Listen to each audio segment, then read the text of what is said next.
New engine technology is super important because if we are ever going to get new airliners to replace the ones we have today, well, then we need newer and much more efficient engines. It's just as simple as that. The CFM Rise is an exciting and very promising engine that could help bring that new generation of cleaner and better aircraft into existence. So today I'm going to answer some of your questions about it and why Boeing now seems a little bit skeptical about it. Stay tuned.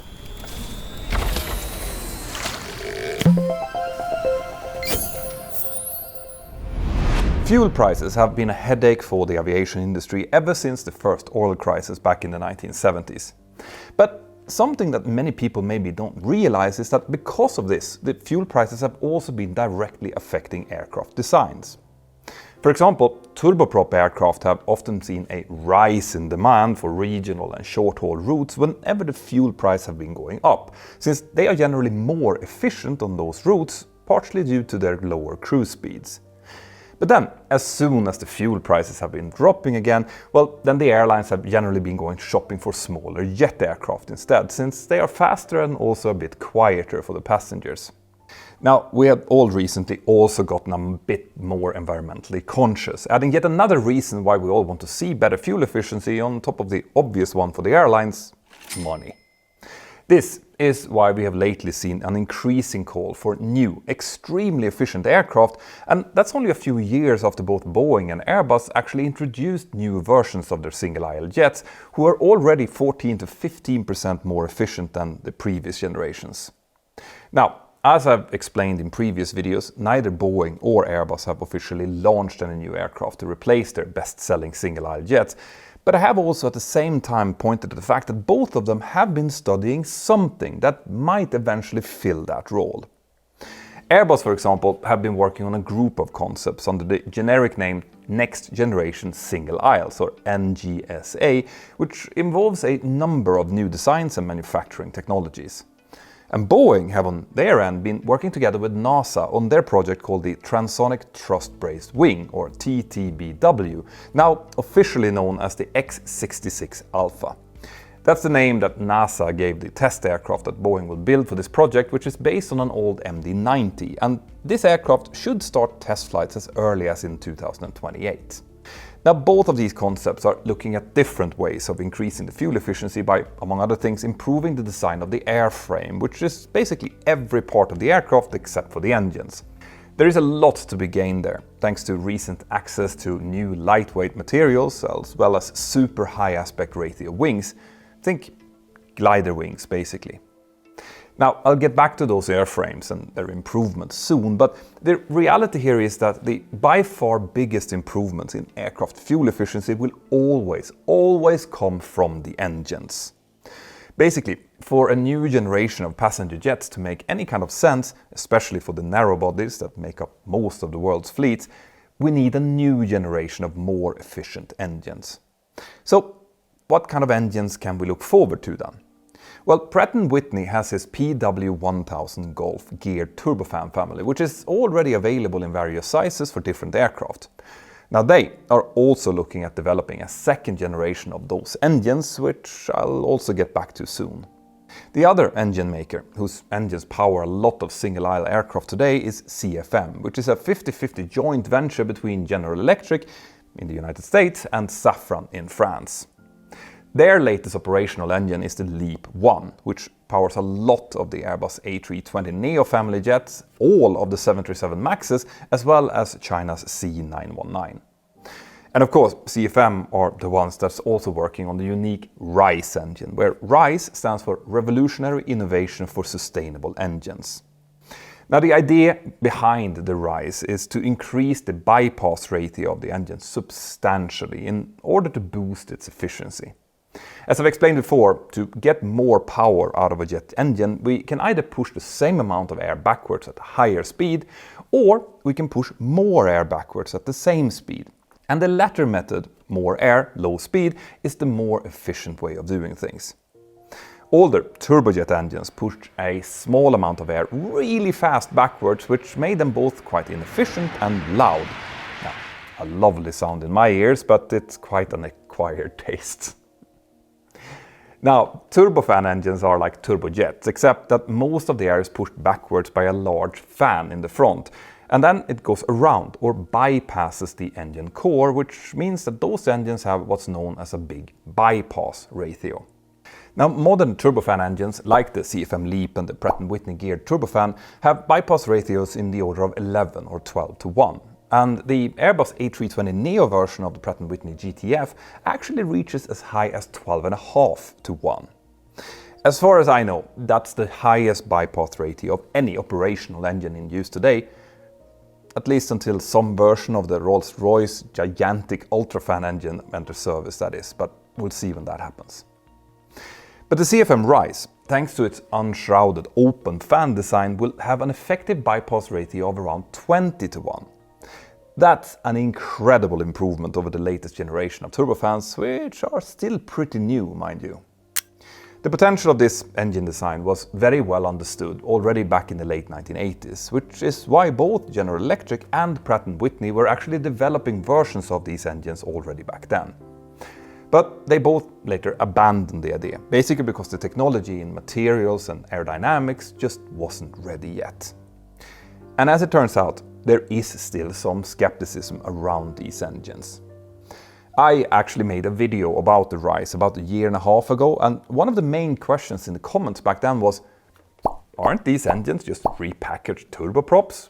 Why are we going backwards from jets to turboprop designs?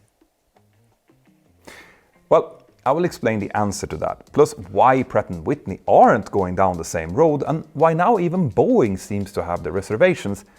But first, since we are on the topic of the latest in aviation technology, I feel like this is a great opportunity to flag how you can stay secure and maybe even save some money on your next flight.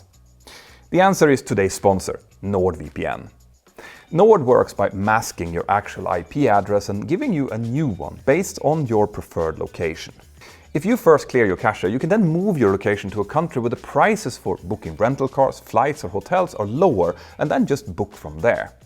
But there is much more you can use NordVPN for, like accessing geo-blocked content, which we do a lot when we're researching for these topics. And last but not least, they provide some truly excellent cybersecurity tools, like ad blockers, web trackers, and even a tool that scans files that you want to download for malware. If this sounds interesting, then use the link here below, which is nordvpn.com/mentor now for 4 free months when you sign up for the 2-year deal. And as always, it's completely risk-free since Nord always gives you a 30-day money-back guarantee. Thank you, Nord. Now, where was I? Oh yeah, differences between turboprops and open fans. As I often do with technical topics like this one, I'm going to turn to Björn Färm and his excellent work in Leham News. He is right now writing a fantastic series about new engine development, and in that series he's explaining all of these factors in great detail, which I'll link to in the description below. Anyway, in one of his articles, Björn went into some length to explain how propeller designs have evolved alongside engine design in order to make sure that all of the power that the engine produces can be utilized through the propeller at different speeds and speed ranges. Now I'm going to oversimplify this a little bit here, but basically, as engines has become more powerful through history, they started needing propellers with either larger diameters or more blades, or even a combination of both to really make the most out of all of that power. And as engine development moved forward, the invention of jet engines soon also led to turboprops, which are really just jet engines driving a propeller. But the problem with turboprops was that since they were so powerful, they would require really large propeller diameters to really maximize their potential. And if those propellers got much larger, well, then the tips would start to go supersonic at high power outputs, and that would make them significantly less efficient due to the creation of shock waves at the tips, which would also make them very, very loud. Now, increasing the number of blades instead of increasing the fan diameter could partially solve this problem, and the fact is that turboprops have progressively gone up to 6, 8 or even more blades over time. But even then, the tips of the propeller blades, who actually move both forward and laterally as the propeller screws itself forward through the air, will ultimately move considerably faster than the aircraft itself. And that means that a turboprop flying as slow as Mach 0.6 could actually have propeller tips flirting with Mach 1. So what do you do if you want to cruise faster then, let's say Mach 0.75 or zero point 0.8 like jet aircraft do? Well, that's when you move from the turboprop to the open fan design, which is designed specifically for these speeds. So in a nutshell, there isn't much difference between turboprops and an open fan. The open fan, prop fan or unducted fan, whatever you choose to call it, is really more of an evolution of the turboprop technology into designs that allows for higher cruise speeds. And if you think of it like that, it's not really a new and untested engine design. It's actually quite well understood. Now, to make these higher speeds possible, the fan blades on the Rise have had to be designed slightly differently than on conventional turboprops. That's why you can see them being swept slightly backwards in order to avoid that premature supersonic flow. And the other thing that has to happen is that they also need to spin those blades slower. To do that, the fan needs to rotate slower than the other components inside of the jet engine, which is accomplished with the use of a gear reduction system, in other words, a gearbox. Now that's not a huge issue, since we already have turboprop engines with such reduction systems in them, and there are actually plenty of jet engines with geared fans too. As the name suggests, Pratt & Whitney's GTF or geared turbofan is the latest one of those to enter service, but actually those type of engines have been around since the 1960s and 70s, although they were quite a bit smaller back then. And initially it also took a while for their gearboxes to get strong and reliable enough to handle airliner-sized thrust levels. But this begs a question. If the latest manufacturer to make a geared turbofan is Pratt & Whitney, then why aren't they using this same technology to make their own open fan design? After all, they tried it 30 years ago with the Pratt & Whitney Allison 578 Delta X-ray, so why not try it again now when newer materials and more reliable gearboxes are available? Well, this is where I will have to explain why existing turbofans are using gear reduction systems to slow down their fans in the front. And fair warning, we're going to get a little bit nerdy here. Now, bear in mind that a gear reduction system or gearbox suitable for a fan normally needs to be quite heavy, since it also needs to be strong enough to handle a lot of thrust. Remember, most of the thrust from modern high bypass turbofans is generated by the fan, and that means that the fan basically pulls the rest of the engine and the aircraft forward through its shaft and the gearbox that's connected to it. And yet, the Pratt & Whitney PW1100G geared turbofan is actually a little bit lighter than the equivalent CFM LEAP 1 Alpha, which produces more or less the same thrust. How can that be possible when the LEAP engine doesn't have a gearbox and the Pratt & Whitney engine has one? Well, as it turns out, having a big heavy gearbox means that a lot of other parts in the engine can be made simpler and therefore lighter, much lighter. The reason for this is that all modern jet engines are working with a contradicting set of requirements in order to be as efficient as possible. As I said earlier, the fan at the very front needs to spin at a relatively slow speed to offer the best efficiency and the lowest amount of noise. But a lot of other areas in the jet engine must ideally spin at much higher speeds.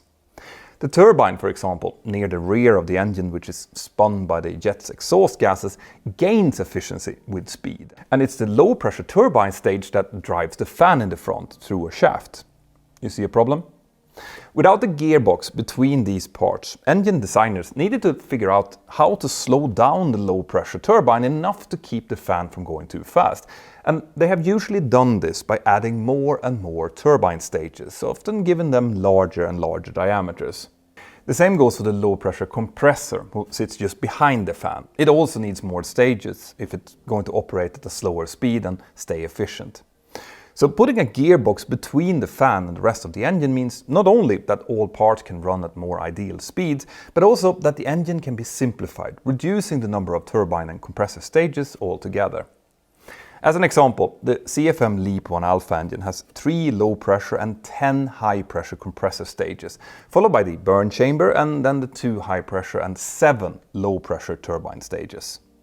By comparison, the Pratt & Whitney geared turbofan also has 3 low pressure compressor stages, but only 8 high pressure compressor stages, and then 2 high pressure and just 3 low pressure turbine stages. I told you I was going to get a little bit nerdy, didn't I? Don't worry, it's downhill from here, but if you like this kind of stuff, don't forget to click like and subscribe below. I'll wait.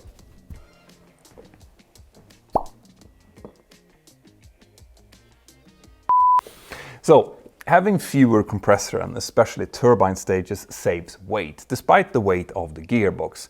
But this is only the beginning. The fact that the fan up front spins slower also means that there is less forces acting on the fan itself, which means that the fan, which is obviously a huge assembly of parts, can also be made much lighter. And it gets even better. Since the fan is both lighter and slower spinning, its blades also have less energy in them. So if one of those blades would happen to break off, well then the fan casing, constructed to kind of contain these blades, will be subjected to less force and can therefore be made less robust, saving even more weight. And I'm sure you can see why that little detail about the fan blades having less energy is also quite relevant to the open fan engine. Yes, the possibility of a fan blade out event is something that many of you asked questions about in the comments of my previous CFM Rise video. So how are CFM going to deal with this problem? Well, first of all, CFM will be using advanced composites to make things like fan blade fatigue cracking extremely unlikely, but they still need to consider blade out events caused by other things, like bird strikes for example. And here comes the good news. As Björn Färm explains in his engine series, the diameter of the CFM Rise is actually very similar to the propeller diameter of an ATR 72's engine. And thanks to lightweight carbon composites, the Rise engine's fan blades won't be any heavier than the turboprops propeller blades. And since the gearbox is there, the RPM of the Rise engine will also be similar. This means that each of the fan blades of the Rise will have the same or even less energy than a propeller blade on a typical turboprop. So the mitigation and certification strategies to make turboprop aircraft viable, like a slight strengthening of the body next to the propeller, should make the CFM Rise viable too. There could also be more developments to help with this, like frangible composites for the blade tips, and unlike previous open fan designs, the Rise engine has only one rotating fan disc. The rear set of blades are there simply to de-swirl the airflow behind the fan in order to regain about 5% of its efficiency. So then, what are the reservations about these open fans then? Why is Pratt & Whitney not developing one, and what is making Boeing skeptical about it as well? Well, for Pratt & Whitney, the simple answer is that they seem to believe that their geared turbofan engine still has plenty of room for development. An improved version that can make use of advanced high-temperature materials that CFM already uses in some parts of their existing engines could deliver a double-digit percentage improvement over their current engine. And that engine will still, of course, then be a conventional turbofan in terms of how it will be installed, whilst by comparison the Rise engine, at least in the form that we've seen it until now, is obviously a departure from what a typical jet engine looks like. And that isn't just a matter of aesthetics. As I've explained in previous videos, the large diameter of the CFM Rise will have implications on how it can be mounted onto aircraft. CFM has suggested a few different options, but the point is that aircraft will likely need to be designed specifically with this engine in mind. And that means that using these engines will likely come with a bit of a weight penalty. In the case of Airbus, we saw that they are probably planning for a low wing design, which is usually the most weight efficient option since the wing box and the landing gear can then be grouped together. But the Airbus concept that we've seen also has a bent wing with a kind of gull wing shape, likely to make sure that the plane's two engine fans doesn't scrape into the ground.